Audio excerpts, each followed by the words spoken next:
విద్రధ గుల్మనిదానం నిలవై పాసిపోయిన మిక్కిలిగా వేడెక్కిన గరుకైన సారంలేని దప్పికను పెంచు ఆహారాన్ని తీసుకోవడం అసలే వంకరగానున్న సెయ్యపైగాని మరెక్కడగాని వంకర టింకరగా పడుక్కోవడం అనే స్వైనకృతాపరాధాల వల్ల రక్తాన్ని పాడుచేసే ఆహార విహారాల వల్ల వ్యక్తి దేహంలోని రక్తం కలుషితమైపోతుంది.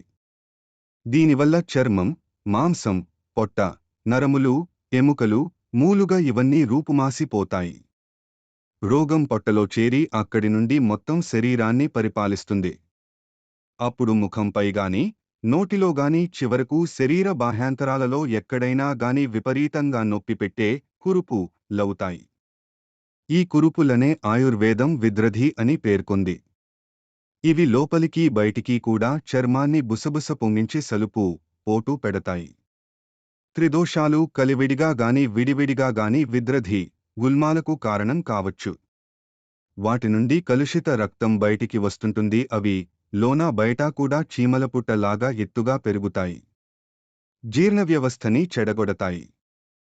నాభి ప్రాంతంలోనూ, మూత్రాశయంలోనూ, కాలేయంలోనూ, ప్లీహ, హృదయ, వాయుకోశ మధ్య, ఊరుసంధి ప్రాంతాల్లోనూ ఎక్కువగా పెరుగుతాయి.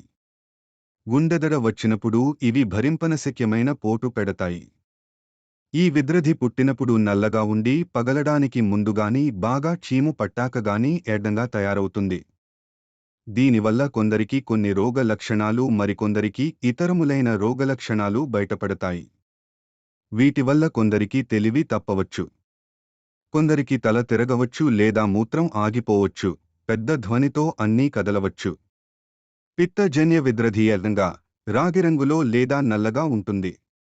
జ్వరం, దాహం, స్పృహ తప్పిపడిపోవడం, మంట మున్నగు రుగ్మతలను కలిగిస్తుంది. కఫజన్యమైతే పుట్టడం, చీము పట్టడం చాలా వేగంగా జరుగుతాయి. ఈ పొక్కులు కొంచెము తెలుపులో నుండి దురద బాగా పెడతాయి. వణకు, ముట్టుకుంటే మంచులా చల్లగా తగులుట, విద్రధి గలచోట తిమ్మిరెక్కుట, ఆవులింతలు, అరుచి, ఒళ్ళు బరువెక్కుట కూడా జరుగుతాయి. సన్నిపాత విద్రధి పెరుగుటకు చితుకుటకు కూడా చిరకాలం తీసుకుంటుంది. విషమంగా ఉంటుంది. బాహ్యాంతరిక రకాల్లో కూడా రోగికి గట్టి విరేచనం కాదు. కురుపు నల్లబడి దాని చుట్టూ మరిన్ని చిన్న చిన్న పొక్కులేర్పడి అన్నీ దురద, సలుపు, పోటు పెడుతుంటాయి. చివరలో మంట పుడుతుంది.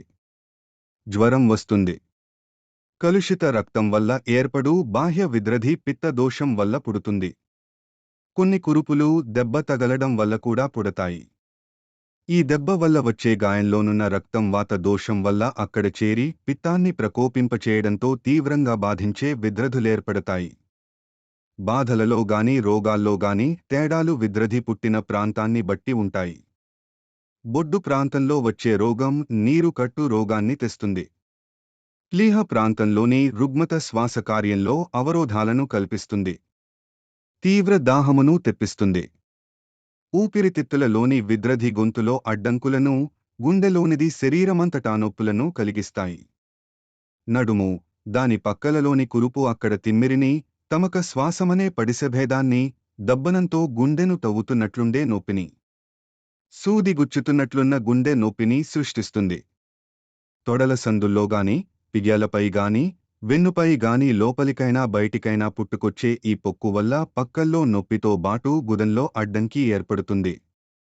చర్మంపైనే కాకుండా లోపలికి కూడా ఈ చక్కెర కురుపులుంటాయి. అవి పెరుగుతాయి. చీము పట్టి పగులుతాయి. ఆ చీము బొడ్డు పైకి ఉండే కురుపులకైతే నోటి నుండి ఇతరాలకు గుదం నుండి బయటకి వస్తుంది. ప్రకోపితమై వాయువు దాని మార్గంలో అడ్డంకి తగిలినప్పుడు అంగాల వద్ద వాపుని కలిగిస్తుంది. మలనాళంకి తొడల సందులకి మధ్యగల నరాల గిన్నెను చేరి వృషణాలను దాటిపోతూ వాటిపై ఒత్తిడిని కలుగజేయడంతో అవి వాచిపోతాయి. ఇలాంటి వరిబీజ రుగ్మతలు 7 రకాలుగా ఉంటాయి. ఈ దశలోనే వరిబీజాన్ని తగ్గించుకోవాలి. నిర్లక్ష్యం చేస్తే అది ఇక కుదరదు. ఈ వరిబీజాన్నే వృద్ధి అని కూడా అంటారు. ఇది నిర్లక్ష్యం చేయబడితే గుల్మంగా మారుతుంది. గుల్మమనగా ప్లీహాదుల వ్యాకోచము.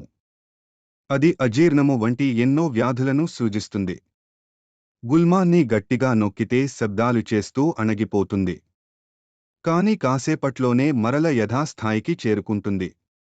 రక్తవృద్ధి ఇదొక వృషణ రుగ్మత పేరు, నయం కాదు. వాతవృద్ధి అదే పరిమాణంలో కొనసాగుతూ ఎర్రగా నీలంగా ఉండే రక్తనాళాలు కనిపిస్తుండగా ఉంటుంది. త్రిదోషాల ప్రకోపాలను బట్టి ఈ వృద్ధి కురుపులలో 7 రకాలుంటాయి. 8వది స్త్రీలలో కనిపిస్తుంది. జ్వరం, విరేచనాలు, వాంతులు, చలి, ఆకలి ఎంత బలవంతునైనా వంచి పారేస్తాయి.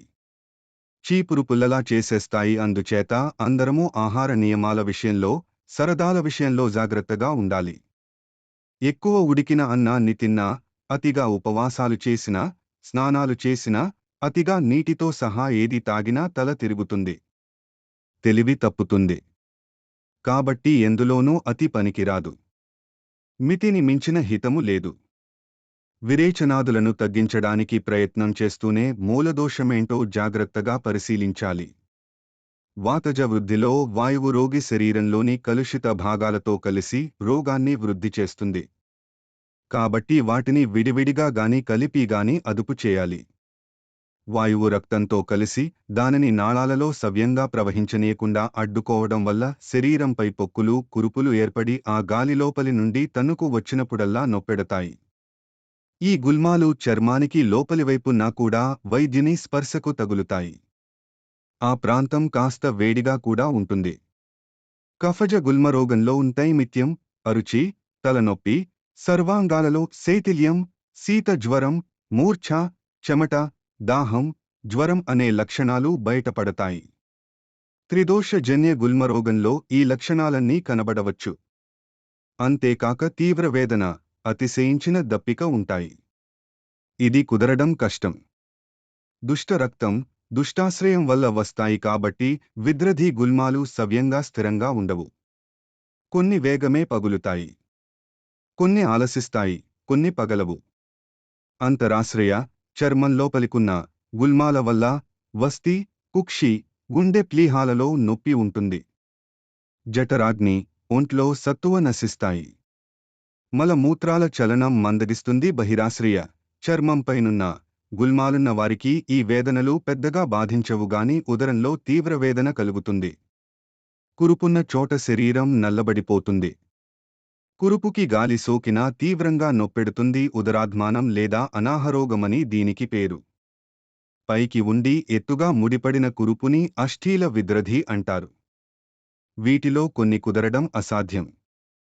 అధ్యాయం 160